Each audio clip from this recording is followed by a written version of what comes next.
What have archaeologists been up to recently? That's a question with a simple answer. The same thing they've been doing for hundreds of years. Digging through the past to find out the secrets of the people who came before us. They've made some truly fantastic discoveries recently, and the best of them are here in this video. It's a hallmark of modern cities that they have shopping and dining centers. It might come as a surprise to you to hear that such facilities were also at the heart of ancient cities.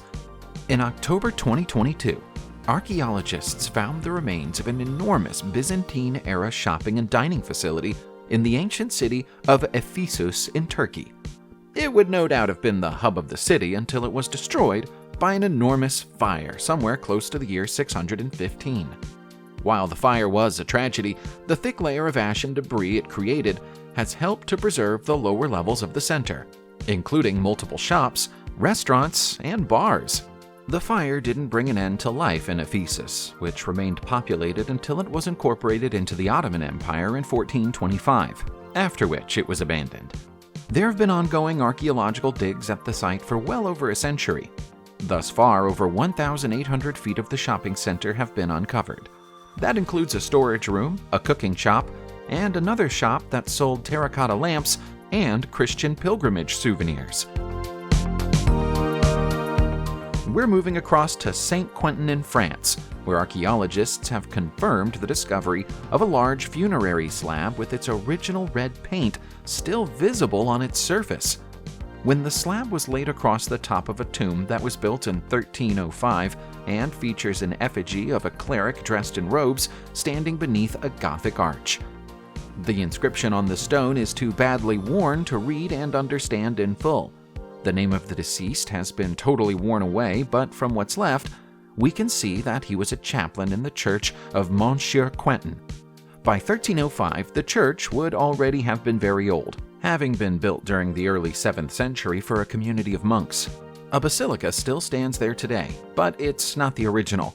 The fact that it's still standing at all is remarkable.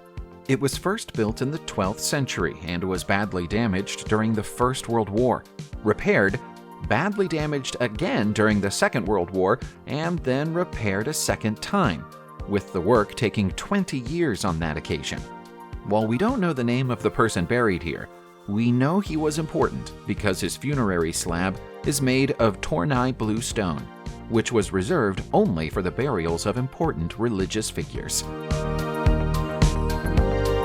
Speaking of tombs, a whole 10 ancient Etruscan tombs were found in the necropolis of Monterozzi, close to Tarquinia in Italy in October 2022. Experts say that the tombs date to the Villanovan and Archaic eras of more than 2,500 years ago. But unfortunately, they were looted centuries ago, and most of their valuables were taken. Tomb raiders didn't care much for ceramics back then, though, so they only took precious metals. That's why so many of the funerary objects, ceramics and jars, are still inside the tombs.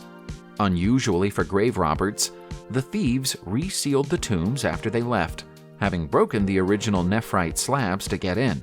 Perhaps they were superstitious.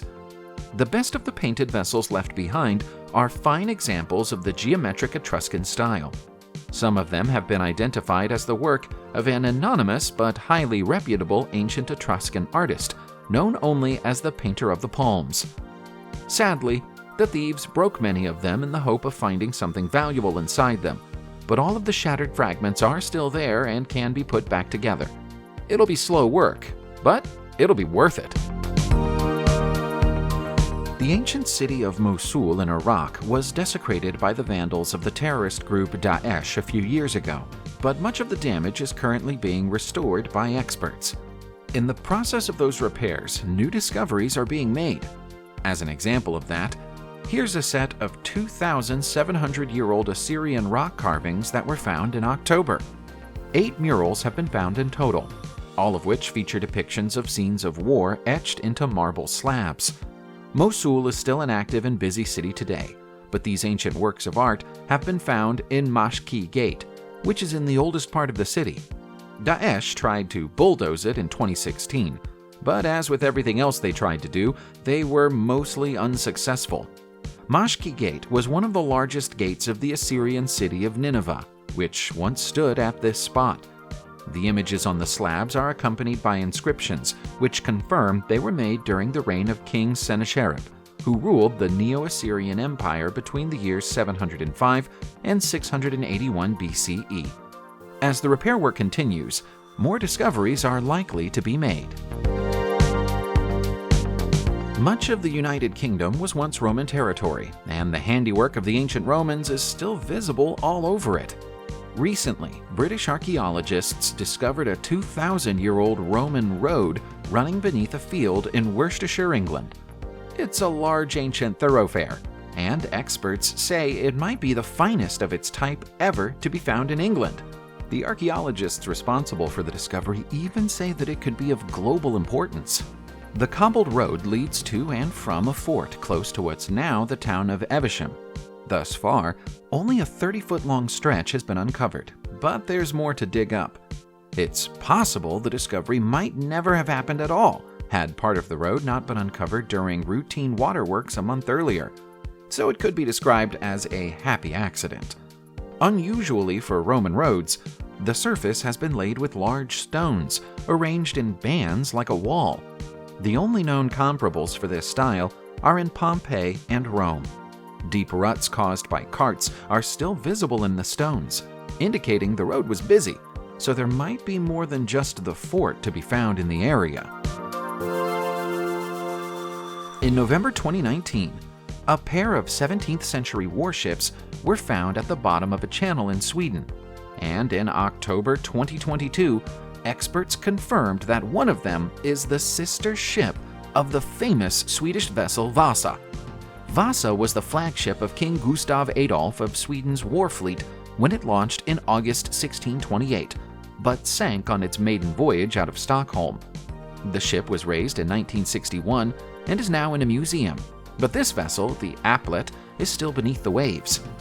The Applet was a luckier ship than Vasa, enjoying a long military career before being deliberately sunk close to Vaxholm as a barrier against potential invasions by the Dutch or the Danes.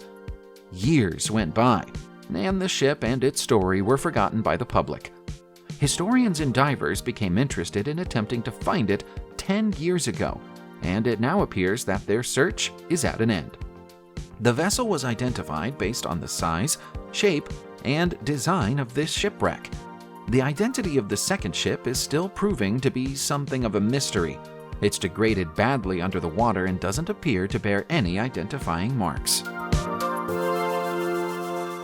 Back to England now, where the remains of a Roman villa complex have recently been discovered close to Trossley in Kent.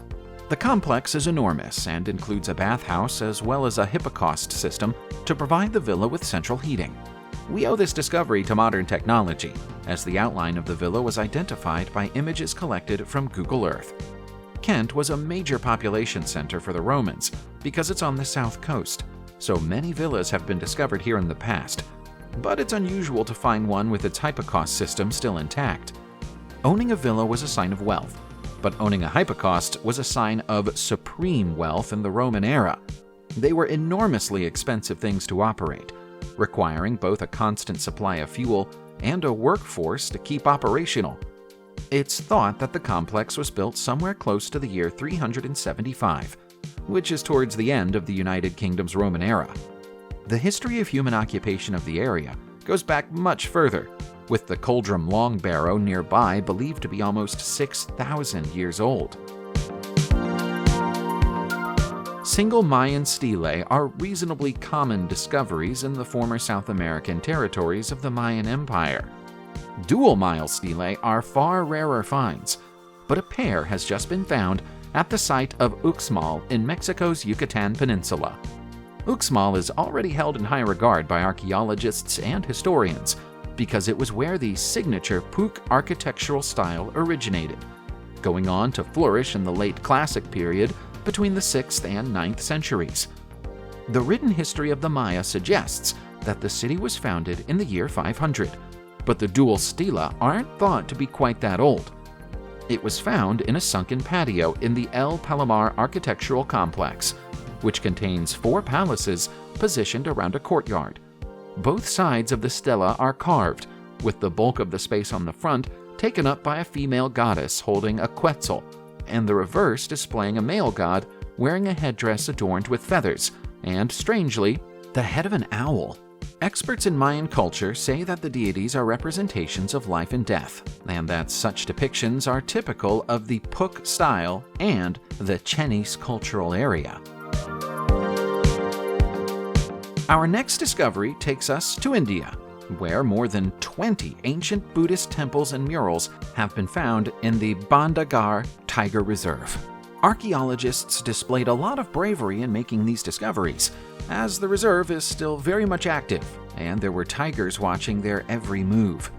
The temples take the form of caves, which were carved between 2,200 and 2,500 years ago. There are 26 cave temples in total, within which are 46 sculptures, 24 Brahmin inscriptions, 19 water sculptures, a pair of votive stupas, and even the remains of some stone board games.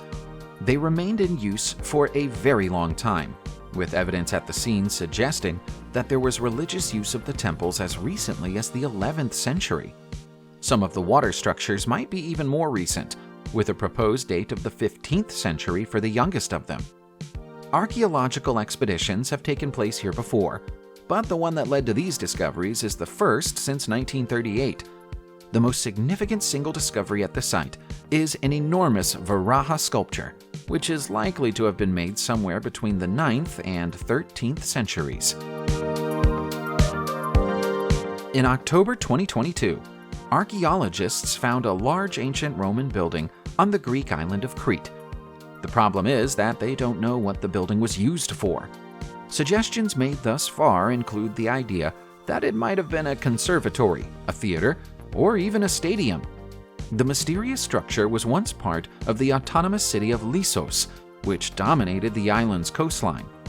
Today, there's only a single accessible pathway to it left, but by following that pathway, archaeologists made this once-in-a-lifetime discovery. The parts of the buildings we can see from ground level are incredible, but there's more to it than that. There are chambers with vaulted ceilings. Again, the purpose of these chambers is unclear. There's no doubt that this was a public building, but for now, the 2,000-year-old structure appears to be intent on keeping its secrets. As for the obvious damage caused to it, that's apparently down to a 4th century earthquake that devastated not only this structure, but several other ancient sites on Crete. We all know that the ancient Roman city of Pompeii was doomed by the eruption of Mount Vesuvius in the year 79.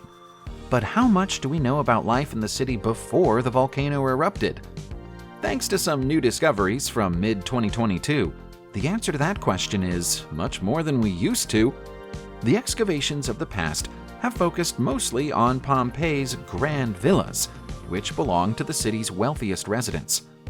Since 2018, a new project has focused on digging out the remains of the city's less well-heeled residents.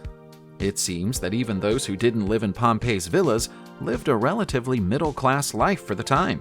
The latest house to be excavated and studied has been nicknamed the House of the Larario, because there's an area of the home dedicated to the worship of domestic spirits called lares. The house has a beautifully adorned courtyard, but the owner's budget clearly didn't extend to decorating the whole property, as there are also bare rooms with earthen floors. Still, there are bed frames with traces of fabric from pillows and bed sheets, indicating that the people who lived here did so in comfort. Last up, we have a remarkable find that happened in Tenosique, Mexico, in August 2022. There, archaeologists have found a set of massive Olmec monuments, including a pair of carved limestone reliefs. The reliefs depict Olmec rulers in a ritual contortionistic pose, which is said to have reduced oxygen levels in the brain and thereby induced a trance-like state. The Olmec believed this to be a divine process. Such depictions are extremely rare discoveries, so archaeologists in the country are excited. Each of the reliefs is large, around 5 feet in diameter. and also depict large faces wearing diadems and mirrors with Olmec crosses in their center.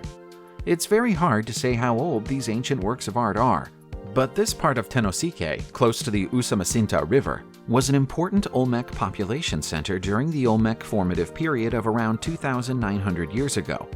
Experts in ancient South American art say that the style of the reliefs may have been influenced by the early Maya, but that's a controversial claim for which there isn't yet enough evidence to support.